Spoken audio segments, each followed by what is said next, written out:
BNP chairman জনাব তারেক রহমানকে লক্ষ্য করে 29টি ভুয়া ও বিভ্রান্তিকর তথ্য ছড়ানো হচ্ছে, যার সুস্পষ্ট প্রমাণ বিভিন্ন ফ্যাক্ট চেকিং প্ল্যাটফর্মে প্রতিবেদন উঠে এসেছে। বিভিন্ন মিডিয়াতে আমরা দেখতে পাচ্ছি একের পর এক অপপ্রচার অপদার্থ।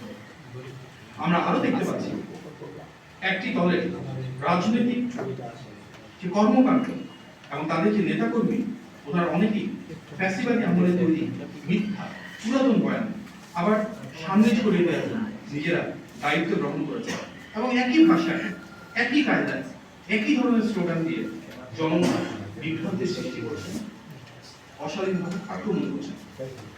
এটি স্পষ্ট বিএনপির ক্রমবর্ধমান গণজোয়ার ও জনসমর্থনের যুগে তারা ক্রমশ জনবিচ্ছিন্ন হয়ে পড়ছে বলে সুস্থ ধারা রাজনৈতিক ব্যক্তিগত আক্রমণ এবং ছড়ানোর উপস্থিত সাংবাদিক ভাই বোনেরা, ত্রয়োদশ জাতীয় সংসদ নির্বাচন নির্বাচন বাংলাদেশ ন্যাশনাল ক্যাডেট কোর অর্থাৎ বিএনসিসি ক্যাডারদের মোতায়েন করার একটি সিদ্ধান্ত আমরা দেখেছি, যাতে আমরা উদ্বিগ্ন। কেননা কলেজ ও বিশ্ববিদ্যালয় অনেকেই কোনো না কোনো রাজনৈতিক দল বা মতাদর্শের সাথে জড়িত প্রথম হয়েছে, ফলে তাদেরকে অবাধ সুষ্ঠু নিরপেক্ষ নির্বাচনের পক্ষে অন্তরায় সৃষ্টি করতে পারে। এই বিষয়ে আমরা ইতিমধ্যে প্রথম তো হয়েছে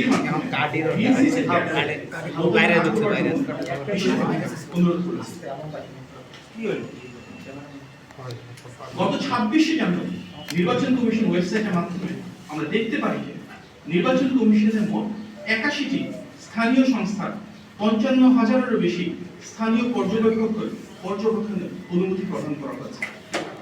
আমরা উদ্বেগের সাথে লক্ষ্য করেছি যে তার মাঝে কেবলমাত্র 16টি সংস্থা থেকে 34,000-এরও বেশি পর্যবেক্ষক রয়েছে। কয়েকটি সংস্থার নেতৃত্ব পর্যায়ে একটি বিশেষ রাজনৈতিক দলের সদস্যরা রয়েছেন, যেটি অনাকাঙ্ক্ষিত। নির্বাচনের দিন কোন অসৎ উদ্দেশ্যে এদের একটি অংশকে ব্যবহার করা হতে পারে বলে আমরা আশঙ্কা প্রকাশ করছি। বর্তমান প্রেক্ষিতে নির্বাচনে লেভেল প্লেইং ফিল্ড নিশ্চিত করে নির্বাচন কমিশনকে আমরা নিম্নোক্ত পদক্ষেপ নেওয়ার জন্য আহ্বান জানাচ্ছি। 1. পর্যবেক্ষকদের সম্পূর্ণ তালিকা সরকারের বিভিন্ন সংস্থার মাধ্যমে যাচাই বাছাই করে রাজনৈতিক ও প্রার্থী সংশ্লিষ্ট ব্যক্তিদের তালিকা থেকে বাদ দেওয়া। যেসব সংস্থা নির্বাচন পর্যবেক্ষণের অভিজ্ঞতা কম, তাদেরকে নির্বাচন পর্যবেক্ষক সংখ্যা কমিয়ে আনা। 2. কোন কেন্দ্রে একসাথে যাতে 2 জনের অধিক স্থানীয় পর্যবেক্ষক প্রবেশ করতে না পারে সে ব্যাপারে নির্দেশনা জারি করা।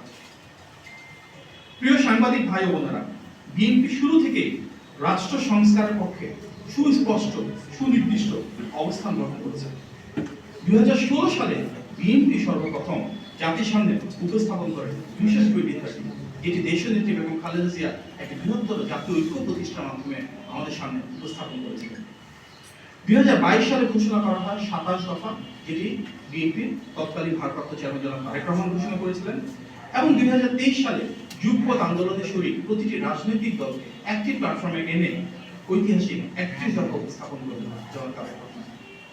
দ্বিকক্ষ বিশিষ্ট সংসদ ব্যবস্থা প্রবর্তনের প্রস্তাব সবার আগে কিন্তু বিএনপি জাতির সামনে উপস্থাপন করেছিল সেই 2016 সালে। একইভাবে একজন ব্যক্তি যেন একই পদে দীর্ঘদিন ক্ষমতায় থাকতে না পারেন, সে লক্ষ্যে প্রধানমন্ত্রীর মেয়াদ সীমিত করার প্রস্তাব সবার আগে বিএনপি দিয়েছিল। 2014 সালে আমাদের নেতা জনাব তারেক রহমান মেধাভিত্তিক নিয়োগ ব্যবস্থাকে উৎসাহিত করতে কোটা ব্যবস্থা সংস্কারের মাধ্যমে 5% নিয়ে আসার কথা বলেছিলেন। এই ধারাবাহিকতার অংশ হিসেবে বিএনপি আগামী জাতীয় নির্বাচনে রাষ্ট্র সংস্কারের পক্ষে গণভোটে হ্যাঁ পক্ষে দৃঢ়ভাবে অবস্থান নিয়েছে, জনগণের সাথে সম্পৃক্ততা গড়ে তুলছে এবং ইতিমধ্যেই দলের শীর্ষ নেতৃবৃন্দ বারবার এই বিষয়ে ঘোষণা দিয়েছে। ফ্যাসিবাদের রক্তচক্ষু উপেক্ষা করে বিএনপি যখন অবিরত সংস্কারের পক্ষে কথা বলেছে, আন্দোলন করেছে, তখন যারা একটিবারের জন্য সংস্কারের কথা মুখে আনেনি বা সংস্কারের কথা চিন্তাও করেনি, আজকে তারা অনেকেই সংস্কার নিয়ে বড় বড় কথা বলছে। সংস্কারের জনক, ধারক ও বাহক ঐতিহাসিকভাবে বিএনপি আর সেই দলটিকে নিয়েই আমরা দেখছি তথাকথিত নব্য সংস্কারবাদী বিভ্রান্তি ও অপপ্রচার চলছে, যা বিস্ময়কর।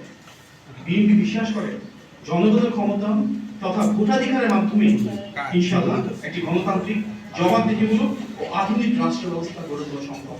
আর সেই পথযাত্রায় সংস্কারে সব দল মত পথে প্রতিটি গণতান্ত্রিক রাজনৈতিক দলের সহাবস্থান, পারস্পরিক সম্মানবোধ এবং একসাথে কাঁধে কাজ করে ইনশাআল্লাহ আমরা আগামী বাংলাদেশ বিনির্মাণ করতে পারবো।